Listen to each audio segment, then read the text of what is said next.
Hello friend, पिछले video में हम लोग पढ़े थे कॉम्प्लेक्स नंबर क्या है, और उसमें मॉडुलस पढ़े थे, कंजुगेट पढ़े थे, फिर रिप्रेजेंटेशन ऑफ उसका पेयर फॉर्म पढ़े थे। अब आज हम देखते हैं representation of geometrical representation of complex number.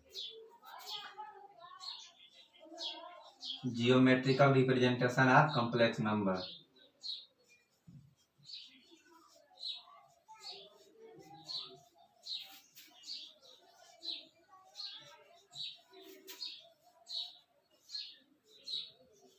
Geometrical representation of complex number मतलब कि कॉम्प्लेक्स नंबर का ज्यामितीय निरूपण। ज्यामितीय निरूपण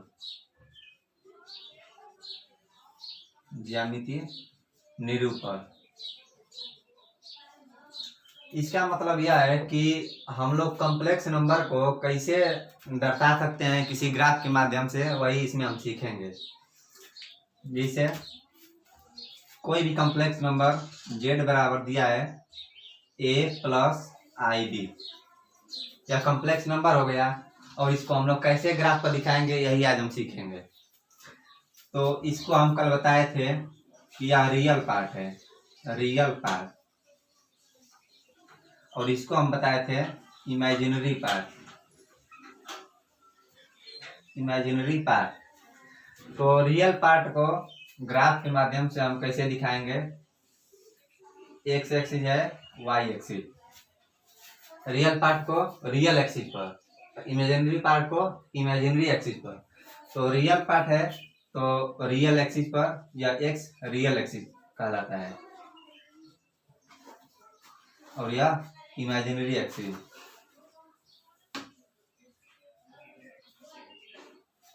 रियल पार्ट को इस पर दिखाएंगे और इमेजिनरी पार्ट को इस पर दिखाएंगे। तो ए को हम एक्स पर दिखाएंगे, यहाँ ओरिजिन है, और यह ए हो गया, यह बी हो गया। इसका हम लोग निर्देशांक लिखेंगे, कहाँ पर आएगा, तो ऐसे मिला लेंगे, ए बी। इसका निर्देशांक ए और बी हो गया। तो अब यहाँ से इसको, यहाँ पर कोई बिंदु पी हम ले लेते हैं और ओपी को मिलाते हैं। ओपी, जो ओपी होगा वही जेड होगा, और इसका मापांक, इसको हम लोग आर से दिखाते हैं, आर से, modulus z equal to r. यह आर इनके बीच की दूरी है, ओ और पी, और यहाँ पर हम कोई बिंदु ए लिख लेते हैं, यहाँ पर b, capital b capital a. तो ओपी बराबर आर हो गया, फिर ओ ए बराबर ए हो गया, ओ ए इक्वल टू ए हो गया, O B equal to b हो गया। बस इतना ही है ज्यामितीय निरूपण में कि हम लोग किसी कॉम्प्लेक्स नंबर को कैसे ग्राफ के माध्यम से दिखाते हैं। अब इसमें आता है इमेज। किसी भी कॉम्प्लेक्स नंबर का इमेज हम लोग कैसे दिखाएंगे, यह देखते हैं। तो मान लीजिए ए और बी का इमेज हम लोग कैसे प्राप्त करेंगे। तो जैसे जेड बराबर दिया है ए प्लस आई बी, तो इमेज निकालने के लिए सर्वप्रथम हम लोग फर्स्ट स्टेप करेंगे कि इसका कंजुगेट निकालेंगे। कंजुगेट क्या होगा, जैसे कि इमेजिनरी पार्ट का केवल साइन चेंज कर देंगे तो कंजुगेट निकल जाएगा। जैसे इसका कंजुगेट होगा ए माइनस आयोटा बी, कंजुगेट निकल गया ए माइनस आयोटा बी। उसके बाद देखते हैं कि यह किस चतुर्थांश में जाएगा, यह पॉजिटिव है या अभी पॉजिटिव है।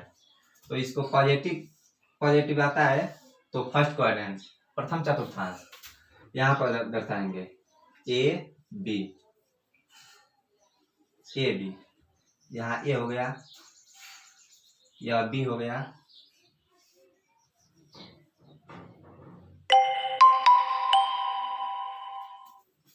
यह ए और यह बी हो गया। अब इसको हम इसके इमेज को कैसे दर्शाएंगे, तो यह ए पॉजिटिव है और बी निगेटिव है। तो इसको हम कैसे दर्शाएंगे, तो यह फोर्थ क्वाड्रेंट में आएगा, प्लस माइनस। तो प्लस इधर ए माइनस इधर बी माइनस बी, तो माइनस बी इधर दर्शाएंगे और यहाँ पर हो जाएगा ए माइनस बी। यह हो गया इसका इमेज। इसको इस तरह ना दिखाकर इस तरह से दर्शाया जाता है। तो यदि फर्स्ट में हो तो फोर्थ में जाएगा, और यदि सेकंड में हो तो थर्ड में जाएगा। अभी देखते हैं।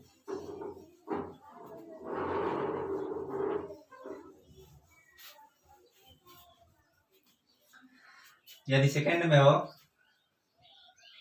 जिसे सेकंड कोऑर्डिनेट का यदि हम कोई भी कॉम्प्लेक्स नंबर लिखते हैं, जिसे z इक्वल टू माइनस और प्लस, तो minus a plus iota b है, यह है। तो माइनस ए है और यह b minus plus second coordinate में इसको हम दर्शाते हैं minus a plus b, minus a plus b. इसको हम सेकंड कोऑर्डिनेट में दर्शा दिए। अब इसको हम इसके कंजुगेट को निकालते हैं। z equal to z conjugate बराबर हो जाएगा माइनस ए, और इसका साइन हमेशा चेंज करेंगे इमेजिनरी पार्ट का, तो आयोटा बी।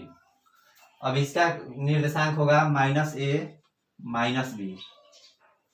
अब इसको हम यहाँ पर दर्शाएंगे थर्ड क्वाड्रेंट में माइनस ए माइनस बी।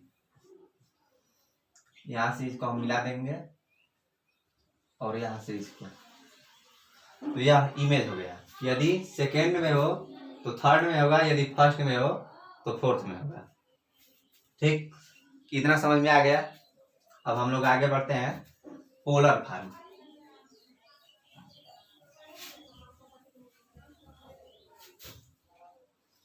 अब आगे बढ़ते हैं polar form. Polar form of complex number.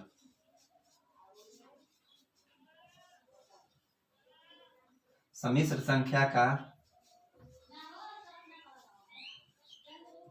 संख्या का ध्रुवीय रूप।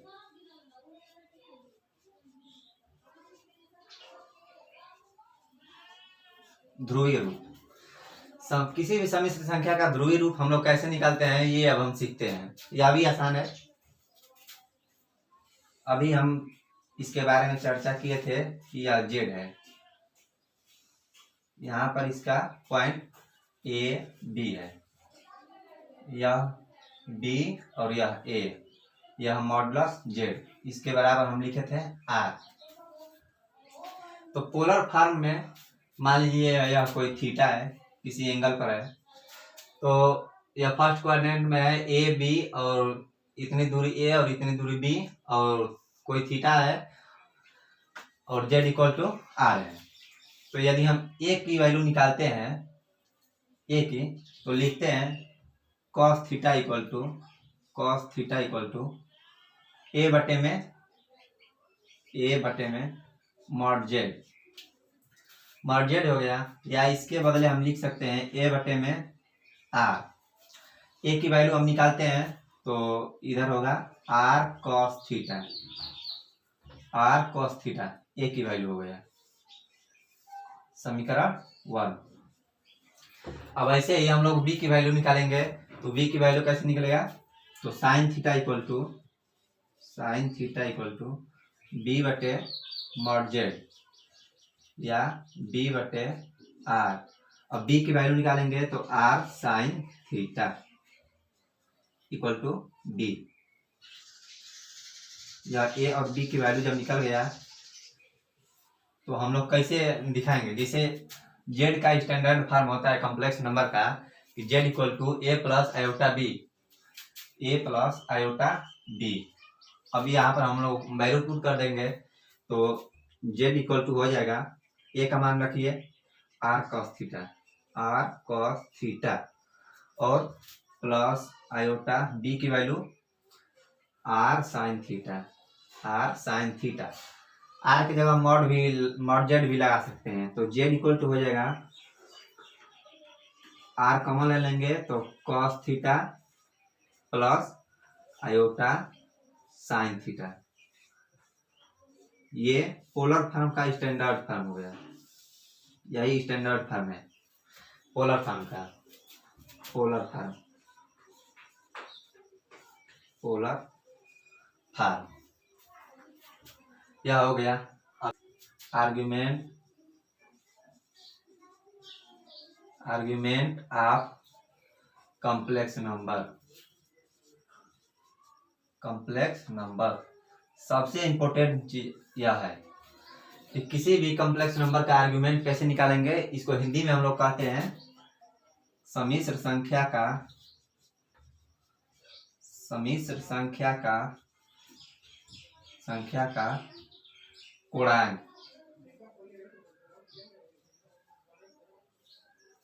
सम्मिश्र संख्या का पूर्णांक, सम्मिश्र संख्या का पूर्णांक हम लोग कैसे निकालेंगे तो एग्जांपल से देखते हैं।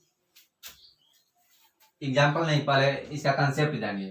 कंसेप्ट यदि समझ गए तो कोई भी पूर्णांक आप निकाल देंगे, या कोई भी चतुर्थांश में वो निकाल देंगे आप। तो यदि फर्स्ट देखिए पॉइंट फर्स्ट, यदि फर्स्ट क्वाड्रेंट में हो,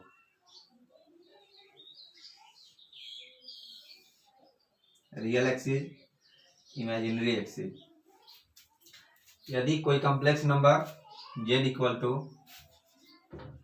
a प्लस आयोटा b, यदि आप फर्स्ट क्वाड्रेंट में है a b और इसके बीच का एंगल थीटा है d a, तो थीटा हम लोग कैसे निकालेंगे तो tan थीटा होता है tan theta equal to b by A. tan theta equal to हो गया b बाई ए, मतलब थीटा बराबर हो जाएगा tan inverse b by A. tan inverse b by A, ठीक। तो फर्स्ट के लिए तो हम लोग आर्ग्यूमेंट निकालेंगे, आर्ग्यूमेंट निकालेंगे z का, तो हो जाएगा थीटा। ये ऐसे हो गया। फिर से यदि सेकेंड क्वाड्रेंट में होगा z, तो कैसे निकालेंगे। z यहाँ पर है a माइनस ए और b, इसको ओरिजिन से मिलाते हैं o, इस पर परपेंडिकुलर है इसके बीच। अब देखते हैं आर्गुमेंट निकालने के लिए कि x एक प्लस x एक्सिस है या कितना अधिक है, इसे कितना एंगल बना रहा है, इस थीटा को हम लोग देखेंगे। या थीटा हो गया, इसको मान लेते हैं अल्फा। अब यह थीटा हो गया, ठीक। तो x एक्सिस से इसके थीटा को हम लोग देखते हैं, तो यह हो गया माइनस ए और यह हो गया b। tan इनवर्स होता है या थीटा बराबर tan inverse b by A. Theta बराबर हो गया tan inverse b by A. अब इसके लिए हम लोग लिखते हैं, जब थीटा निकल जाएगा तो फिर करेंगे पाई माइनस थीटा। आर्ग्यूमेंट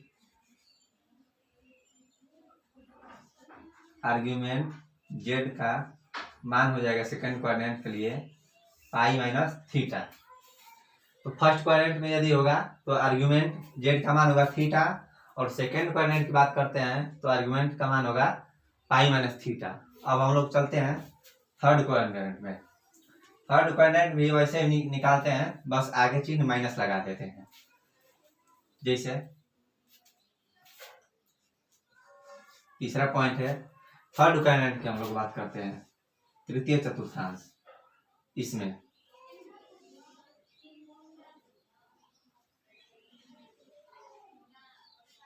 इतना या थीटा हो गया। अब यहां पर होगा यह हो गया b, यह हो गया a। अब हम लोग देखते हैं कि थीटा बराबर होता है tan इनवर्स b बटे में a।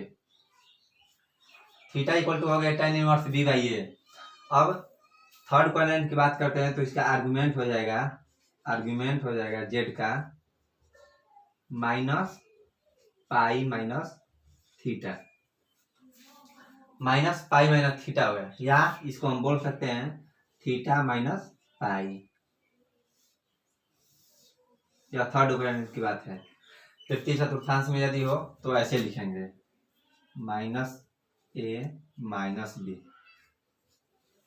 अब हम लोग बात करते हैं फोर्थ क्वाड्रेंट की। यदि चतुर्थांश में हो, चौथे चतुर्थांश में हो तो क्या करेंगे कि यह हो जाए माइनस नहीं ए और माइनस बी, कोई पॉइंट हो गया यहाँ पर, इसको हम लोग मिलाते हैं और इधर थीटा यह हो गया, तो यह हो गया बी और यह हो गया ए।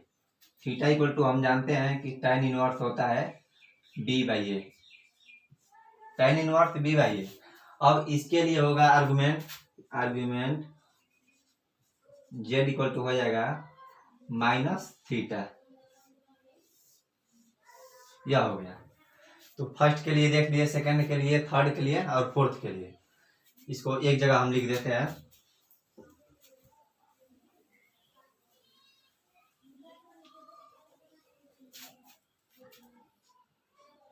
नोट करके, नोट में पहला हम लिखते हैं इफ जेड बिलोंग टू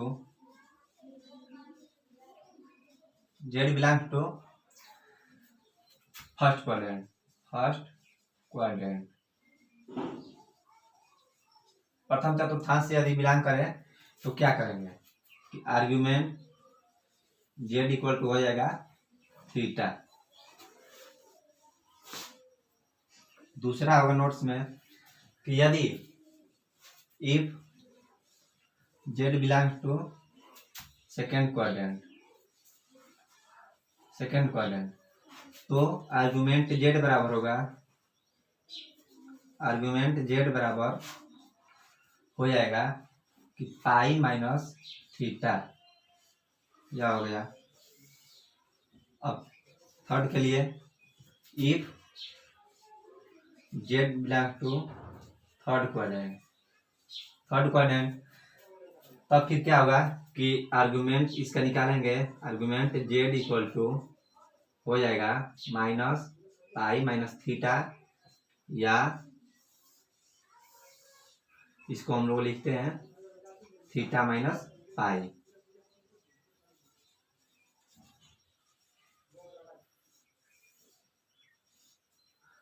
अब हम लोग चतुर्थ चतुर्थांश की बात करते हैं।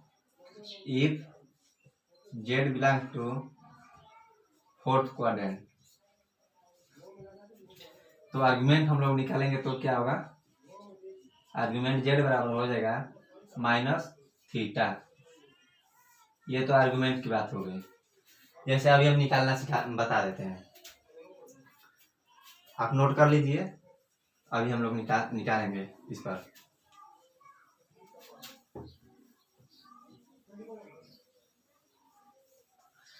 यदि हम लोग लर्न कर लेते हैं तो इस पर कोई भी आर्गुमेंट निकाल सकते हैं आसानी से। जैसे दे देता है कि z equal to 1 plus iota, यदि इसका कोई पूछे आर्गुमेंट क्या होगा तो कैसे निकालेंगे ये हम देखते हैं। तो पहले क्या करेंगे, फर्स्ट पॉइंट में कि a और b के रूप में जैसे लिखेंगे, यह हो गया रियल पार्ट और यह हो गया इमेजिनरी पार्ट। तो रियल पार्ट a की जगह क्या है 1, b की जगह क्या है 1। और इसके लिए हम लोग थीटा कैसे निकालेंगे, थीटा इक्वल टू हो जाएगा tan inverse b by A. अब इसके जगह पर हम लोग मान पुट करते हैं, तो tan इनवर्स b के जगह 1 और a की जगह 1, tan इनवर्स 1 और tan इनवर्स होगा pi by 4, tan pi by 4, यह कट गया pi by 4, theta equal to. तो इसका आर्गुमेंट कैसे निकलेगा, आर्गुमेंट जेड का निकलेगा आर्गुमेंट ऑफ जेड, इसको पढ़ते हैं आर्गुमेंट ऑफ जेड कैसे होगा। तो इसका हम बताएं कि यदि फर्स्ट क्वाड्रेंट में है कैसे देखेंगे, तो ए है, ए प्लस और प्लस बी भी है, तो प्लस प्लस फर्स्ट क्वाड्रेंट इसमें आ जाएगा फर्स्ट में। तो फर्स्ट के लिए हम बताए हैं कि आर्गुमेंट जेड बराबर होगा माइनस, नहीं आर्गुमेंट जेड बराबर होगा थीटा, जब जितना थीटा है वहां पर रख देंगे तो यह हो जाएगा पाई बाई 4। आर्गुमेंट जेड बराबर हो जाएगा पाई बाई 4। हम इसको मैक्सिमम पाई के रूप में दर्शाते हैं, ऐसे एंगल इसको पाई के रूप में दर्शाएंगे। फिर देखते हैं दूसरा एग्जांपल।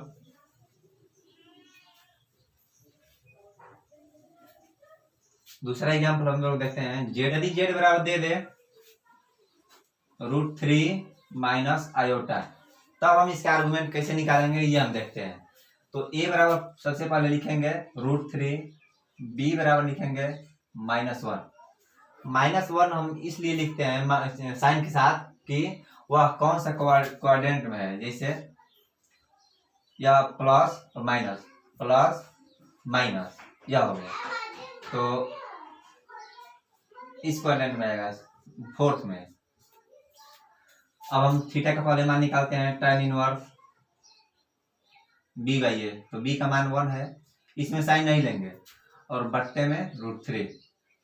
थीटा इक्वल टू हो जाएगा tan inverse tan pi by 6। Theta equal to हो जाएगा पाई बाई 6।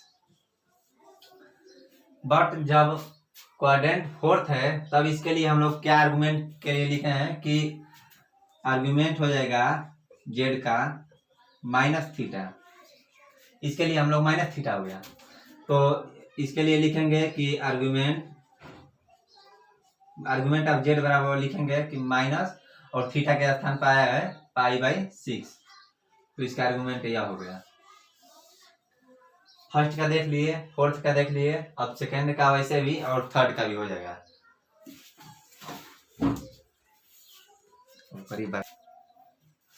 अब हम देखते हैं आर्गुमेंट निकालकर, थीटा का मान निकालकर अब हम पोलर फॉर्म के रूप में दर्शाएंगे। जैसे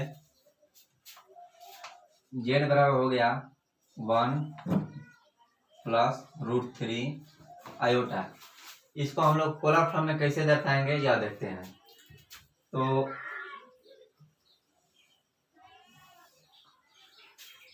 यह ए हो गया, ए का स्थान पर 1, बी के स्थान पर हो गया √3, मान लीजिए यहाँ पर आ गया √3, यह इसका पॉइंट हो गया 1 √3। यह बी हो गया, यह ए हो गया। अब आर का हम लोग मान कैसे निकालेंगे, मॉडुलस जेड बराबर होता है आर या b² + a²। ये हम बताए हैं मॉडुलस निकालने, b² + a² या a² + b²। तब हो जाएगा b का मान है √3 का स्क्वायर होगा 3 प्लस a का स्क्वायर हो जाएगा 1, यह हो गया 2। मॉड जेड या r बराबर हो गया 2। फिर अब इसके आर्गुमेंट निकालते हैं, थीटा क्या है। तो थीटा बराबर हो जाएगा tan इनवर्स b बाई ए, तो b बाई ए, तो थीटा इक्वल टू हो जाएगा pi by 3। Theta equal to हो गया पाई बाई 3। जब फर्स्ट क्वाड्रेंट में है प्लस प्लस, तो इसके लिए आर्गुमेंट क्या हो जाएगा, argument of z equal to हो जाएगा यही हो जाएगा थीटा पाई बाई 3। अब पोलर फॉर्म में कैसे लिखेंगे, तो पोलर फॉर्म हो जाएगा कि जेड इक्वल टू हो जाएगा मॉड जेड और ब्रैकेट में cos theta plus iota sine theta. Mod Z के स्थान पर r भी लिख सकते हैं और r बराबर है 2, तो 2 ब्रैकेट में cos थीटा और थीटा की जगह पर है pi by 3 plus iota sine theta. यह हो गया polar form z equal to. Complex number को ऐसे भी हम दर्शा सकते हैं। और इसको जब हम हल करेंगे, थीटा के स्थान पर होगा π/3, सॉरी, थीटा के स्थान पर होगा π/3, और इसको हम हल करके यह ला सकते हैं। ठीक, अब आगे हम देखते हैं आर्गुमेंट का कुछ प्रॉपर्टीज है जो बहुत आसान है।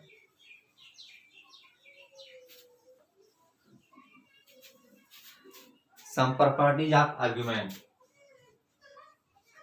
सम प्रॉपर्टीज ऑफ आर्गुमेंट, पूर्णांक का कुछ गुणधर्म, पूर्णांक का कुछ गुणधर्म क्या है? यह सब log के फंडे पर चलता है। जैसे log होता है ना, log होता है mn, तो इसको लिखते हैं log m plus log n। ऐसे ही log m/n बराबर हो जाएगा log m minus log n हो जाएगा। तो देखते हैं फर्स्ट प्रॉपर्टी क्या है कि argument of conjugate Z, argument of conjugate Z का यदि हम देखते हैं प्रॉपर्टी क्या है, तो इसको माइनस आर्गुमेंट ऑफ जेड, इसको हम लोग ऐसे लिख सकते हैं। आर्गुमेंट ऑफ कंजुगेट जेड का आर्गुमेंट ऑफ जेड, इसको ऋण चिन्ह के साथ हम लोग लिख सकते हैं। फिर दूसरा है आर्गुमेंट ऑफ z1 z2, इसको हम लोग क्या करेंगे कि आर्गुमेंट ऑफ z1 हो जाएगा प्लस आर्गुमेंट ऑफ z2। यह मल्टीप्लाई चिन्ह है, गुणा का चिन्ह है, तो गुणा के लिए हम लोग क्या करते हैं, प्लस लॉग के फॉर्म में। तो बस ऐसे ही अभी चलेगा कि गुणा के स्थान पर प्लस हो जाएगा, फिर वैसे ही भाग के स्थान पर ऋण हो जाएगा। तीसरा हो जाएगा argument of z1/z2 equal to हो जाएगा argument of z1 minus argument of z2।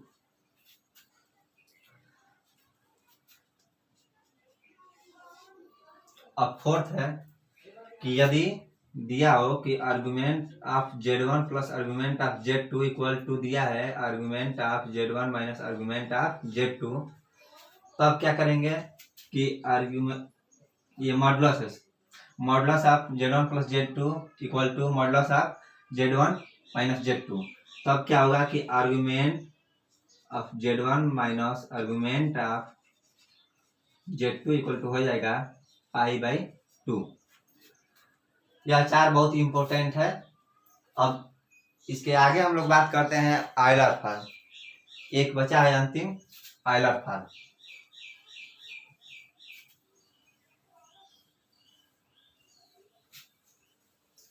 Euler form भी कुछ खास नहीं है, बस ऐसे ही हम लोग देख लेंगे। आयलर फॉर्म,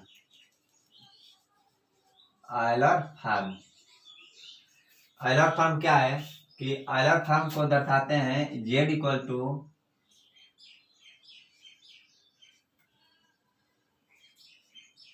थीटा, यह z equal to CIS theta, cis theta, यानी z इक्वल टू हम लोग दर्शाते हैं cos theta plus iota sine theta, या z इक्वल टू होगा मॉड z e के पावर आयोटा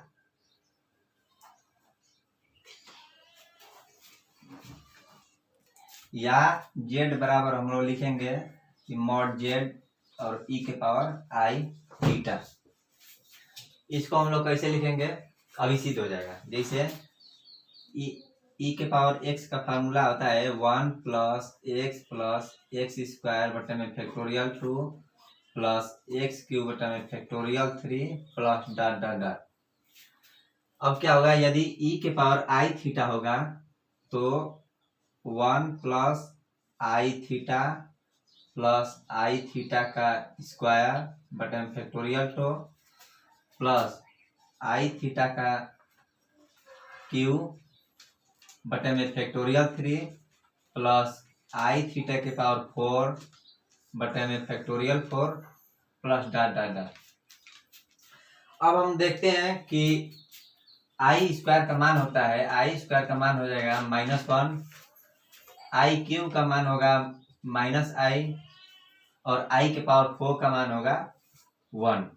तो रखते हैं वैल्यू, तो ई के पावर आई थीटा बराबर हो जाएगा 1 प्लस आयोटा थीटा प्लस इसका वैल्यू हो जाएगा आई स्क्वायर और आई स्क्वायर का वैल्यू है -1, तो यहाँ पर माइनस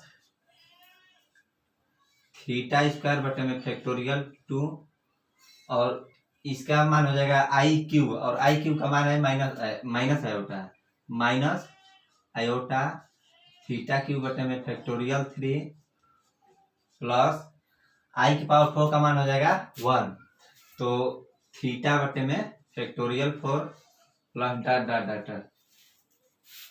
अब हम लोग आयोटा वाले पार्ट को एक जगह और रियल पार्ट को एक जगह लिखते हैं। आई थीटा बराबर हो जाएगा 1 प्लस ये लिखेंगे माइनस थीटा स्क्वायर बटे में फैक्टोरियल 2 और उसके बाद यह प्लस थीटा के पावर 4 बटे में factorial 4 plus dot dot dot एक साथ और प्लस इसमें से हम लोग आयोटा कॉमन ले लेंगे और उसके बाद लिखेंगे। तो आयोटा कॉमन लेकर ये थीटा प्लस ये हो जाएगा थीटा क्यू माइनस के साथ लिखेंगे माइनस थीटा क्यू बटे में फैक्टोरियल 3 और प्लस डॉट डॉट डॉट। अब यह हो जाएगा कि यह cos थीटा का मान होता है cos थीटा और यह प्लस आयोटा साइन थीटा, ई के पावर आई थीटा का मान यह हो गया cos theta plus iota sine theta. और यही बस यदि माइनस हो माइनस आयोटा थीटा, इसका मान हो जाएगा cos theta minus iota sine theta.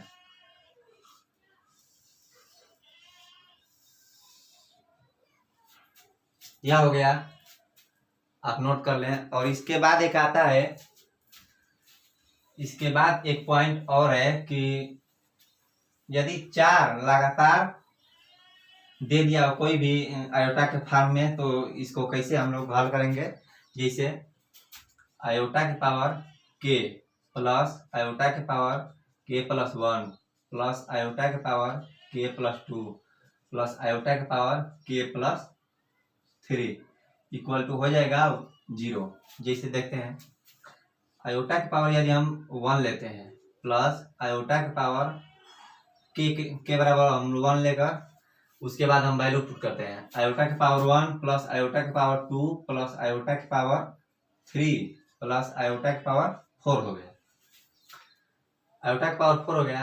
अब इसका मान होगा आयोटा और इसका मान होता है आयोटा स्क्वायर बराबर होगा -1, तो इसका मान -1 हो गया प्लस आयोटा का क्यूब होता है आयोटा क्यूब बराबर -i, तो माइनस आयोटा हो गया प्लस आयोटा के पावर 4 का मान होता है 1।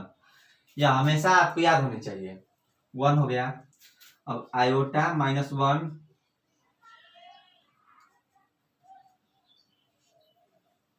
माइनस आयोटा प्लस 1, यह कैंसिल हो गया, यह 0 हो गया। यह एक पॉइंट छूटा था।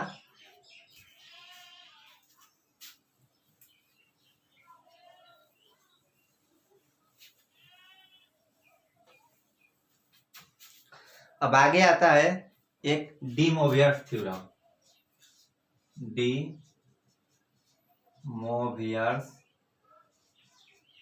थ्योरम, इसका क्या थ्योरी है, बस थोड़ा सा है। जैसे यदि दे दे cos theta plus iota sine theta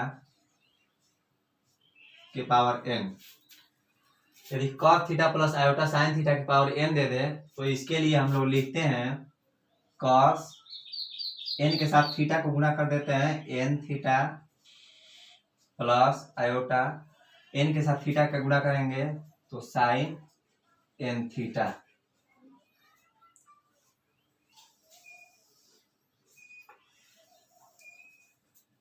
यह हो गया पहला। और दूसरा हो गया कि cos theta plus iota sine theta के पावर दे दिया यदि 1/n, 1/n, तो इसका हम लोग क्या करेंगे कि कॉस अब थीटा की जगह पर लिखेंगे 2k पाई प्लस थीटा बटे में n हो जाएगा। अब यदि यहाँ पर p बटे में q दे दें तो p बटे में q लिखेंगे, इसे 1/n या 1/n है तो ऐसे समझिए, ब्रैकेट में 1/n प्लस आयोटा साइन और 2k pi plus theta but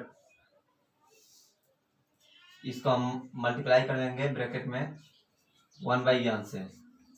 इसका फॉर्म क्या हो जाएगा कि cos 2k pi plus theta बटे में n plus iota sign 2k pi plus theta बटे में n। अब मान लीजिए यहाँ पर p बटे में q हो तो p/q से गुणा कर देंगे, यहाँ पर भी p/q से। यह हो गया de Moivre theorem, cos theta plus iota sine theta बटे 1/n का यह मान हो गया।